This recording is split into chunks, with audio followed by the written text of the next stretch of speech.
I would say maybe about 10 years ago, I made a bold statement to my clients, and I told them, I said, pay attention, the next hottest thing is going to be the mohawk. And this was when I worked in Santa Clara, Silicon Valley, techie town, and a lot of my clients who were either students or lawyers or engineers, they kind of looked at me and they thought, okay, you want to give me a mohawk and you're telling me like that's okay? And I said, yeah, it's going to be the hottest thing. And after I couldn't convince anybody to do it, I said, okay. I told my clients, the next time you come back, I'm going to have a mohawk and a tattoo on my neck. So I got a tattoo on my neck and I got my mohawk, and that was 10 years ago. And I kind of just like plowed through with it. I mean, I did the mohawk in every color, every texture. I shaved words on the side of my head. After a while, I think I added hair to it, and then I added more hair to it, and then more hair. So you're like the connoisseur of mohawks. Mohawks, yeah. And then I think after a while, just because I was rocking it, a lot of my clients that started coming to me, you know, they were looking at it, oh, that looks fly. Wait a minute, you carry that well. It's not like what I thought it was going to be. So once again, like I say, you start a trend in the street, and then it filters through. So I think it just took a little bit longer than I envisioned for it to filter through, but it filtered through, and now the mohawk is like, what's that? Something else. It's something about having the confidence to wear something and just to be okay with it. Oh yeah, definitely. Because for the first, I want to say maybe the first 3 years that I rocked a mohawk, I mean, literally I can walk into a room, like a restaurant, and utensils would fall. Like, people would go silent, or I'd walk into a club and drinks would spill, like, whoa, what was that? Or, you know, I'd get people driving by or pointing, or friends would come out with me and they'd be like, do you know people are staring at you? And I'd be like, yeah, I don't care. Yeah. Who cares, you know, whatever. Yeah, so, the more the merrier. Yeah, it's like, hey, I'm rocking me. So now, how did the mohawk come about with Willow Smith? How did she come into the mohawk? Well, I think with Willow, that the mohawk with her became a natural progression. One day, her mom, Jada, said, hey, Marcia, Willow wants to get her hair cut. You know, I trust you. I think you should be the one to do it. I said, okay, cool. And of course, I'm flattered, because anybody who says, hey, you know, cut my child's hair to me, I'm always like stoked. Or anybody who refers me anywhere, I'm always stoked.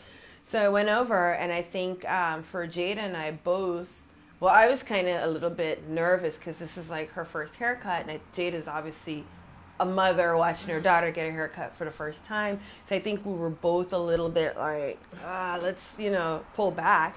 And I think for me, playing it safe, because I didn't want to get fired or anything, I basically like cut her a cute little asymmetric bob.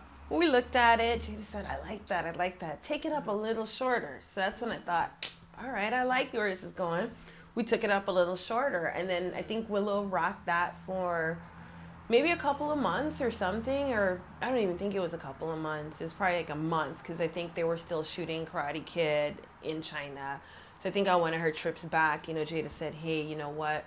She wants to cut all of her hair off, but, you know, I'm not cool with that, but we've got to find something in between, something that, you know, make me and Dad, like Jada and Dad happy, being Will, and make Willow happy. So I went into my little folder of references, because I save almost every Italian Vogue that I ever purchased, and I mean, at home it's pretty sad. I have like tons of magazines, and I'm always like pulling references and stuff. So I took over one of my, you know, big old reference books of a lot of like amazing shortcuts, and we flipped through them and we looked at different ones, and then we, you know, showed them to Willow, and so, you know, to see what she kind of was feeling. And sure enough, she liked the short on the side, shaved on the sides, I should say, because when I started cutting it, after she chose the style, I started to cut it with my shears. Once again, you know, I'm a little timid about it.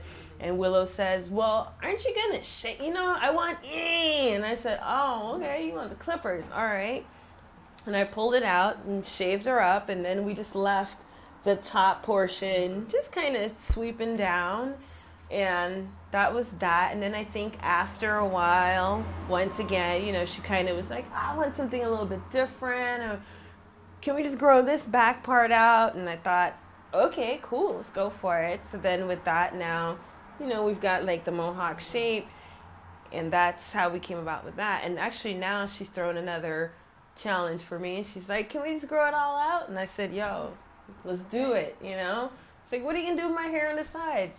I don't know. We'll figure it out. So you pretty much have free reign right now. Yeah. And that's another thing. I love to give my clients free reign, too. I'm not the kind of hairstylist that's militant, and I'm like, this is what she should have only, or, you know, I love to collaborate. I love to listen to what my clients want, because at the end of the day, I always feel when they walk out into the world, you know, it's their hairstyle, not, you know, it's not what I want for them to wear, but it's what they're comfortable with and happy with. And sometimes, too, just like any relationship, it takes a minute to build that trust. And, you know, before you know it, like, you can do anything, so.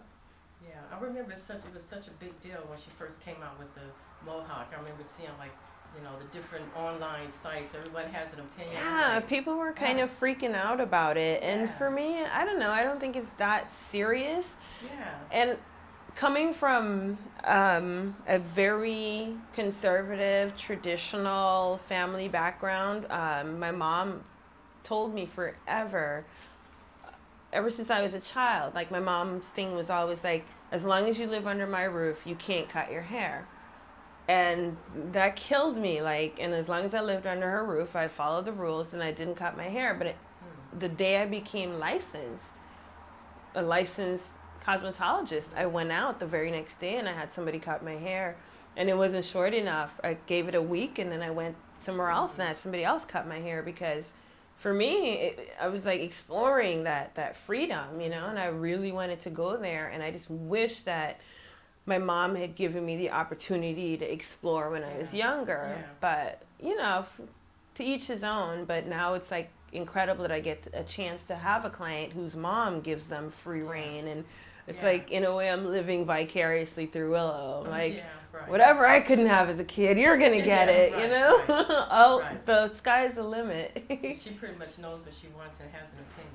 Oh, yeah, totally. And love that about her. She's got a vision, too. And, you know, like some days I may have an idea of what I want to do with her hair, and I go in there, and I always tell myself, don't get married to any idea, and I'll go in and you know, I open my bag, and I travel with tons of stuff, like gadgets and hair and clips and doodads and stuff, and I'll open the bag and I'll say, oh, what are we feeling today? Or, you know, what are you wearing? Where are you going? What's going on?